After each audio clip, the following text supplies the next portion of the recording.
welcome to the channel and thanks for joining me. So we've got a rather rare and super cool game for you today, and this one is from CGL all the way from 1982, so she's over 40 years old now, and this is Cosmic Scramble. And I just love this game. I mean, look how angular and aggressive it is. It's proper 1980s styling, isn't it? It's fantastic. And I recently restored a Galaxy Invader game by CGL for the channel, and that was a similar kind of thing in some respects, very angular, very rugged looking, and it was really cool. And I wanted to get my hands on one of these. As I say, they are rather rare, they're hard to get hold of, and I just thought, yeah, this would be a great one to have on the channel. I've never had one apart, I've never even seen the insides of one, and this one came up for sale on eBay, and although it wasn't cheap, it didn't work, and I thought, well, there looks like a project. So I think what we'll do is see exactly what does work or doesn't work in this case, and we'll go from there. So first things first, let's get some batteries in it. Battery cover is present, so that's really good news, at least. So if we can get it running, it has the makings of a fine machine.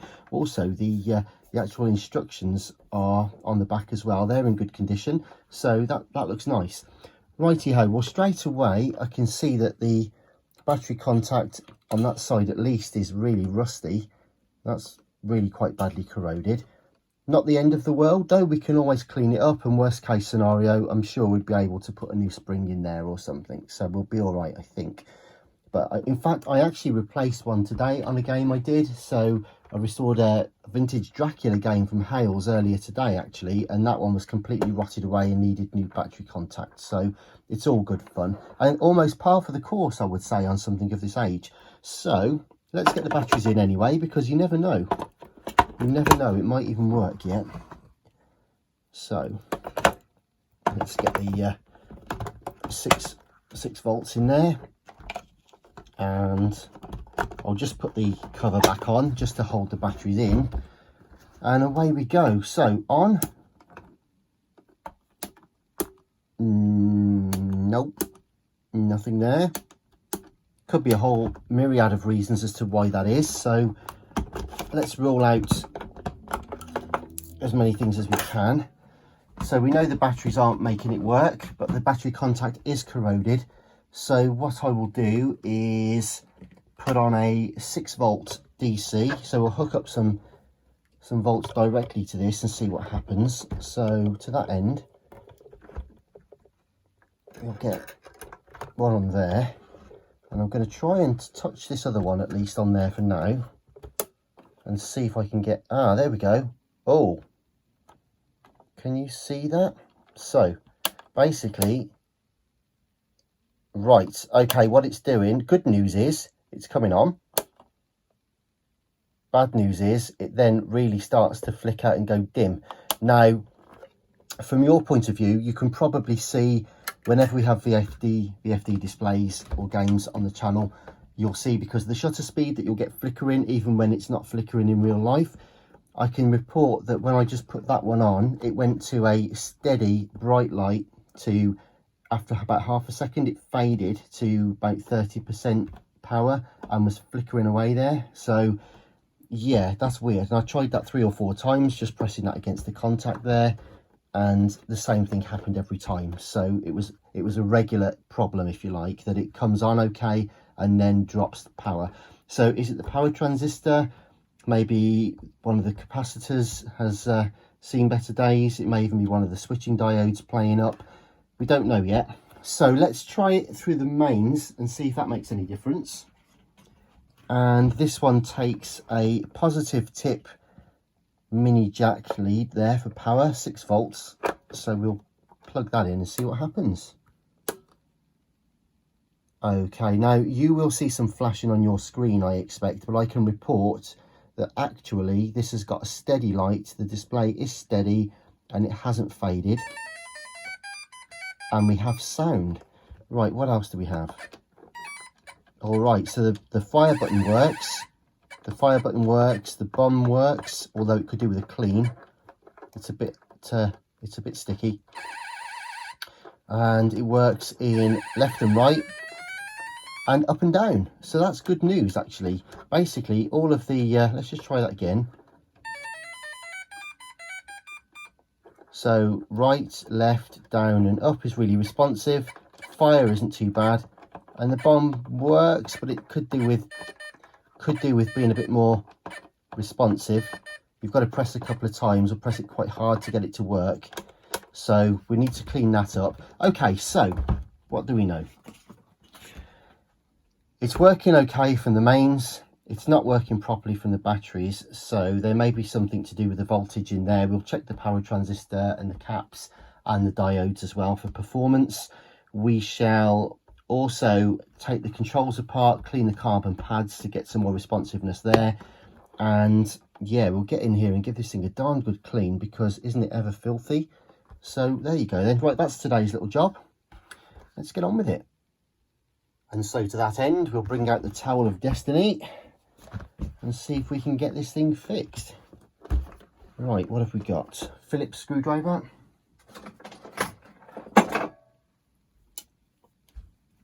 And there are 2, 4, 5, 6, possibly 8 screws to get out.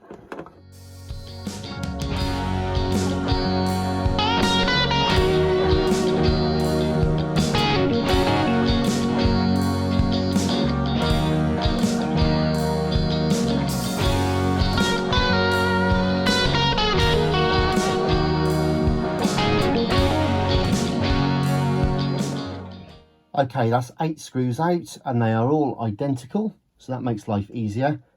Okay, this is the first time I've ever seen inside one of these, and it may be the same for you, so let's enjoy this moment together, shall we? Right, what's attached and where? Okay. Rightio. So we are attached by the speaker, which is moulded into place.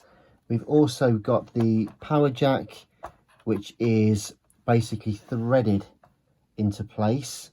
And then we've got the 2 battery connections just there. So I think what I might do is try and at least, yeah, let's try and liberate some of these little leads first, I think. So first up, I'm just going to try and get this power DC unit out. Okay, that should be enough. And there it is. Okay, so there's your jack socket. Now I'm glad it works actually, because that's quite an unusual one. Trying to think of the best way of doing this now. Whether to desolder the battery terminals or desolder from the board.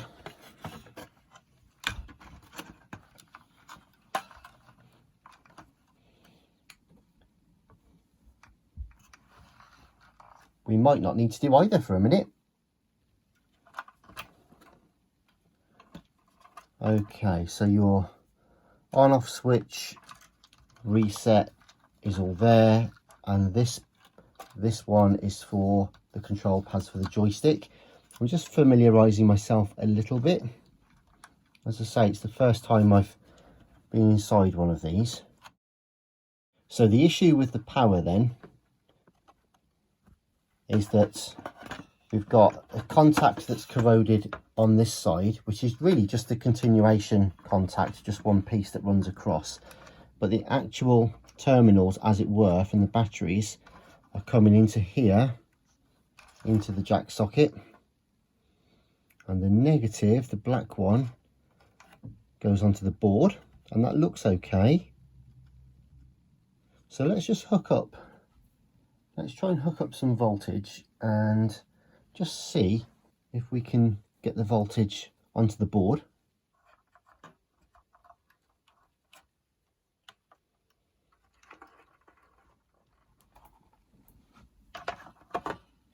The idea is that we've got 6 volts coming in there now.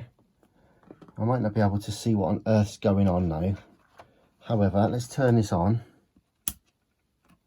Right, and you can see it goes bright and then fades and flickers. And it's not to do with the control for the on-off. In fact, that switch is really good.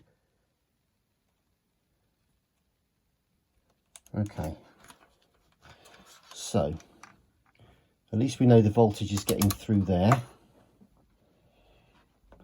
So what happens to this then?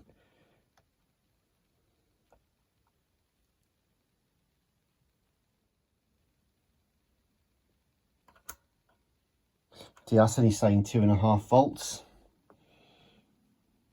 So I'm just thinking out loud, because I think on some of the games, especially the grandstand ones, both of the negatives come through. So the battery negative would go onto the input jack and then to the board as a carry through. And then what would happen is the battery goes to the DC jack, and then the output goes to the board. And then when you put the actual power jack in, it separates these two and isolates the batteries from the rest of the electronics when you put the power on. So this one, however, the DC goes direct to there.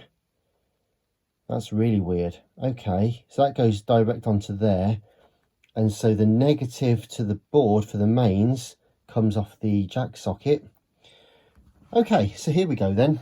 Let's have a look. So what have we got between the switch and the board? Yeah, hardly anything, in fact. 2 and a bit volts. And the same there, actually. So have we got continuity here?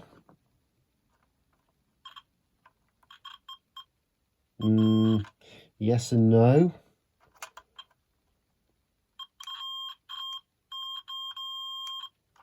Right, so to that end, let's turn this on. And let's just wiggle the wires a little bit. Yeah, it's not affecting it. I don't think the issue is a connection on the jack socket. So to that end, let us now power directly from what should come from the battery, would be the black one here, and the positive goes to there, your B plus. Let's see what happens now. Right, no, you see.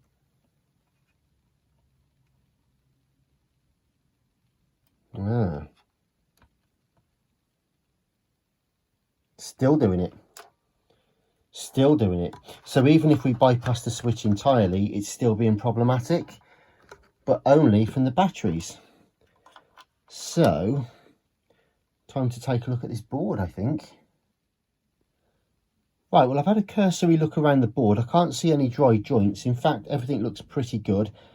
The chip looks okay. The connections look all right. We've got some that are no connects, and there is one that is obviously and deliberately bridged there onto the same pad, so that's okay. So anyway, I think what I'm going to do is take the electronics out, and then we can have a proper look, maybe test some of these components.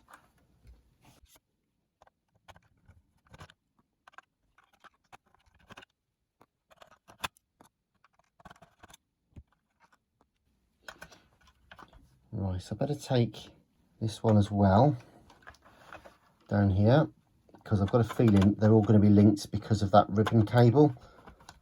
So I'm just going to take this as well. Which ones are which, I don't know. Maybe they've all got to come out. These 4 obviously retain the joystick, but whether they need to come out, yeah, it looks like the whole thing has to come away. Alrighty, here we go.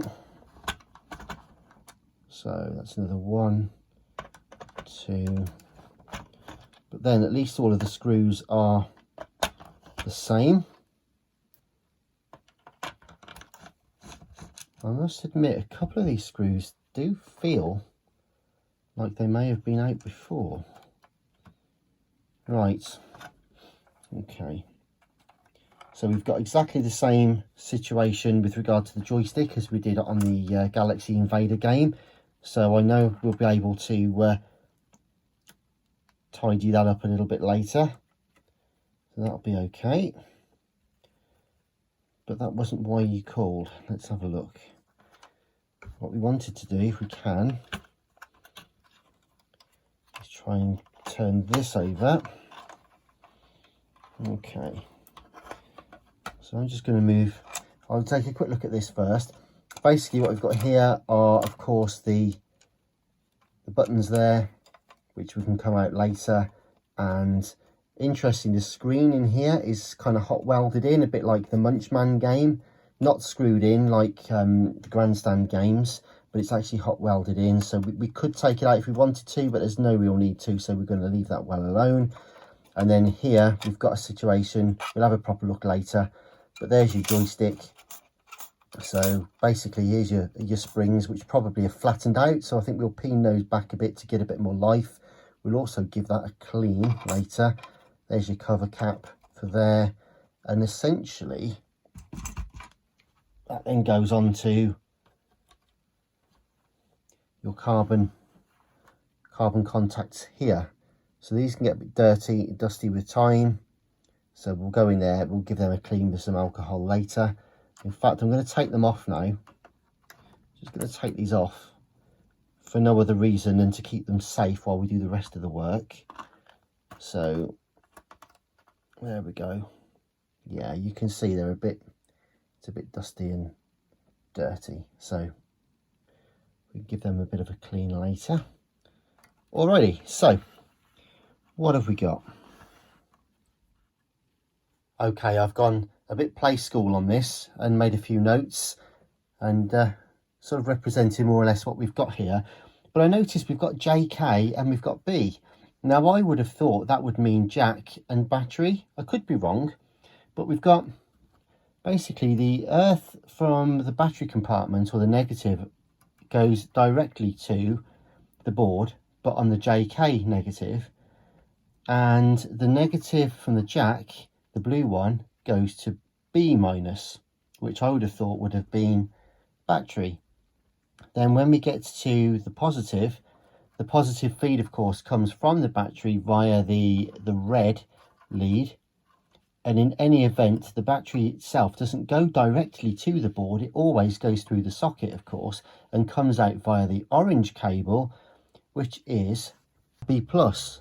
So if B plus is the voltage to the board that we're looking for, whether or not that comes from the mains or the battery, in fact it comes from either and or both, then the negative, which is the blue one, goes to B minus, but the one from the batteries goes to JK minus, which I would have thought would be from the jack. So are those two the wrong way round, I wonder? Has it always been like that? I am also just going to check the caps as well and the transistors. I would imagine one of these is the power transistor, probably the taller one of the two here. And that's a D789. So anyway, we'll try these. The other one, incidentally, is a C1815. So yeah, let's just see what we've got.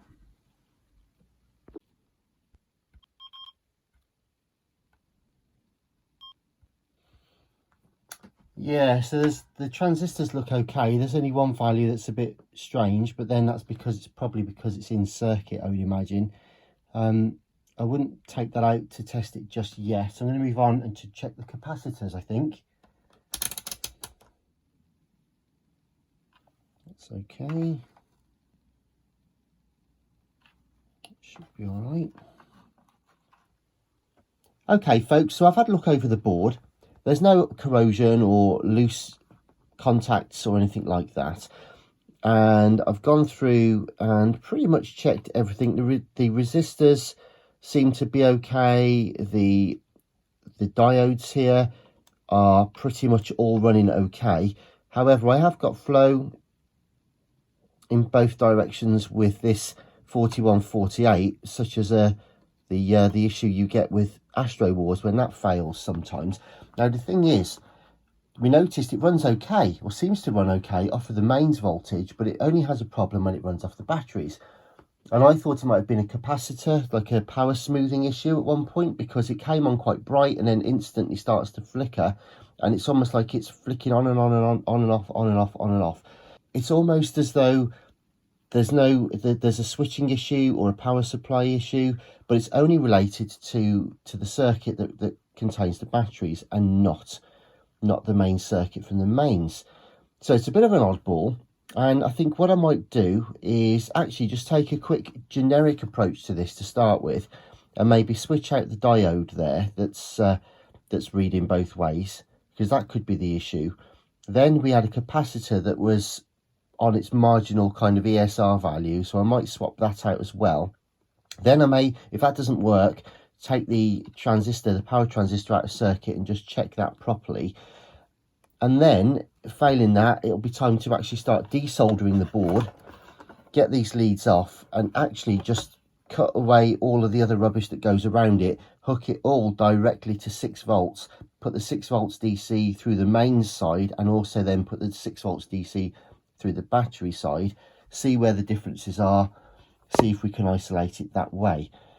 So, in summary, let's get out this diode and test that, then we'll do the capacitor and test that, and we'll see how we get on.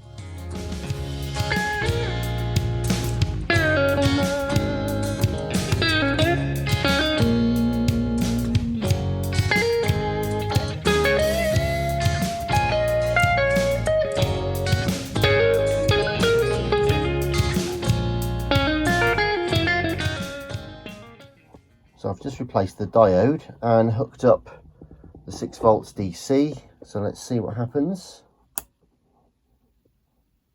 Yeah, exactly the same as before. So we haven't made anything worse, but there we go. Well, the power transistor seems okay. So I'm actually going to remove this jack socket after all now.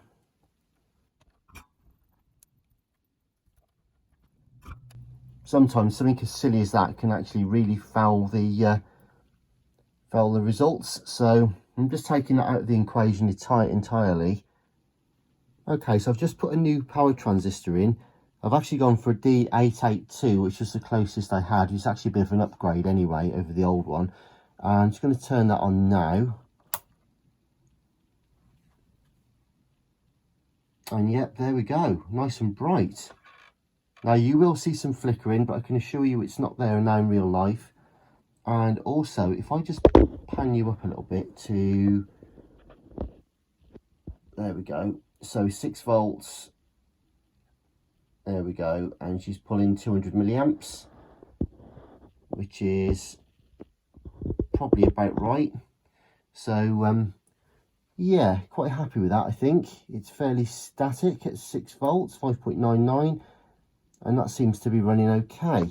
Right, okay, well that's with the, let's just zoom you down a bit, pan you down.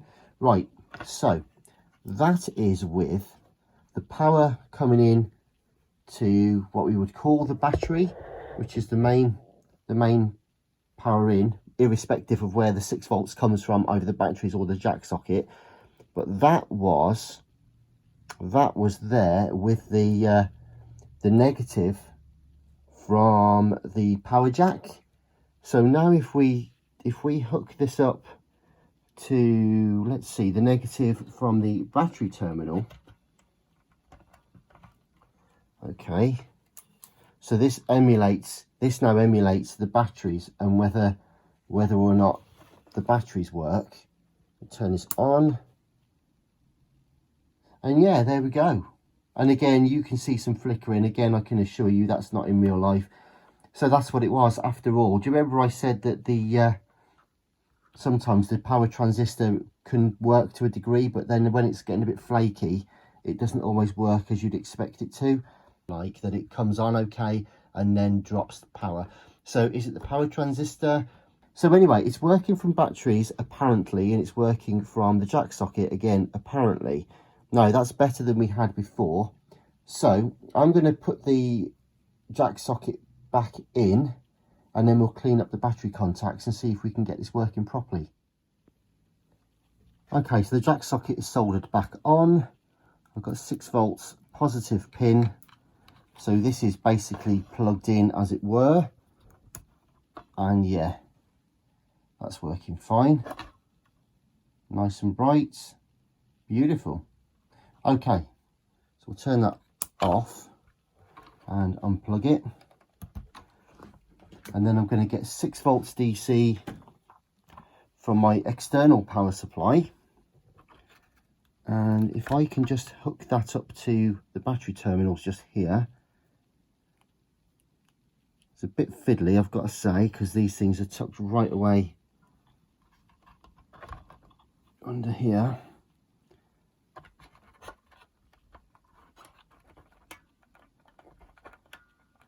Okay, that should be making contact. So if we turn this on as if the batteries are in,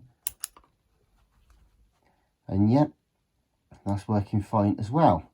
All right, now obviously the reason I've done it this way is because the terminals are still rusty inside, so that's the next job. Hopefully we can salvage those and bring the equivalent of these 6 volts in through the battery contacts and onto the board. The next stage after that, of course, is giving it a darn good clean, because as you can see, it's pretty grim in there. I don't think it has ever been opened, to be honest. So yeah, time to give it a all clean and a polish. And then also we can go ahead and sort of service the joystick part, give that a clean, bend the springs back a little bit, all that kind of stuff. So I'm going to try and just bend these battery contacts up.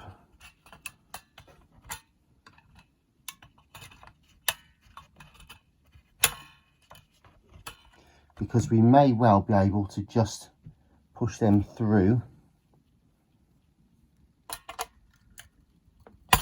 Hopefully.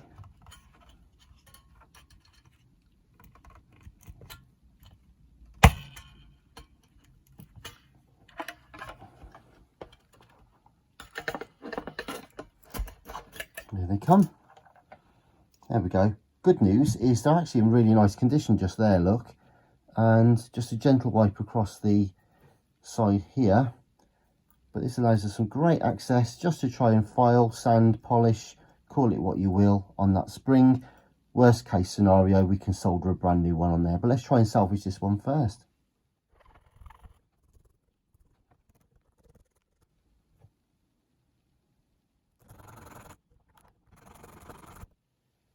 So that's a lot better now. You can see some of the stuff that's come off of that. But yeah, there we go. It's structurally intact. It needed just a bit of a clean, and hopefully that's enough. So get the old multimeter on it and just check.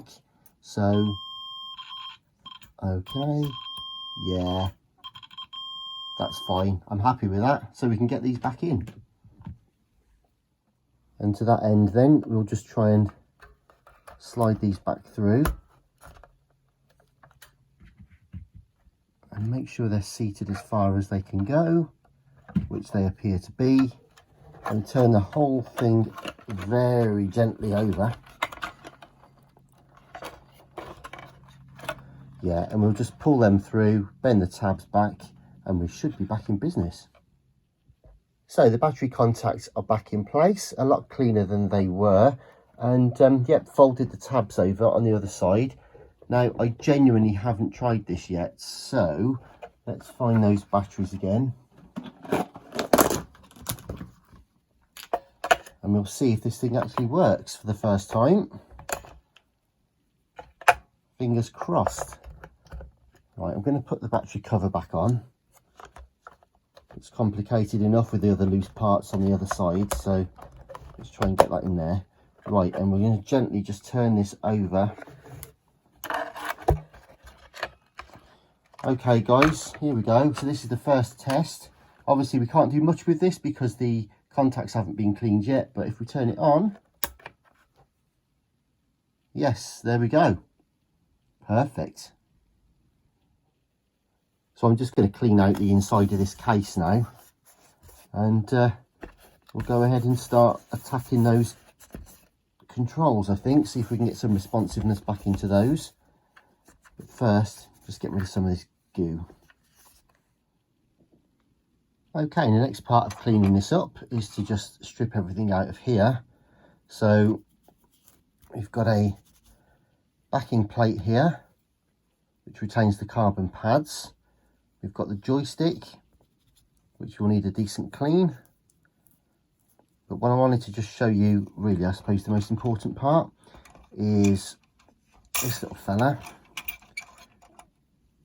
which is basically the spring mechanism for the joystick. But over time, those pads actually do start to take a little bit of wear. And what I like to do is just peen them back a bit.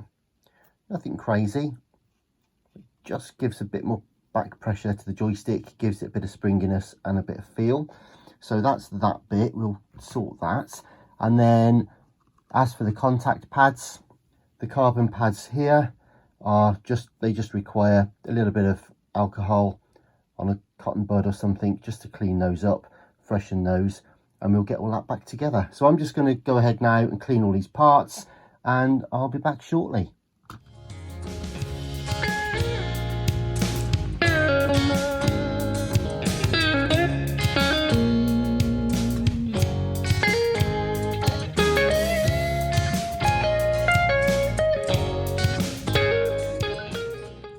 Okay, that's the control section put back together. So if we're careful, do a dry fit. There we go, and we'll just plug it in just to give it a real quick check before we clean it up and button it down. So we'll put the power in, and good stuff. Nice. Oh wow, much more responsive, much more responsive. Good. Oh, that's amazing. Look at that. Barely just got to touch the buttons now and they work, and the joystick has got so much feel. Wow, that's like new, better than new probably. Fantastic. Right, well, I'll get this buttoned up properly and we'll give it a nice deep clean on the outside and do a final reveal.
So here it is then, Cosmic Scramble by CGL, all the way from 1982.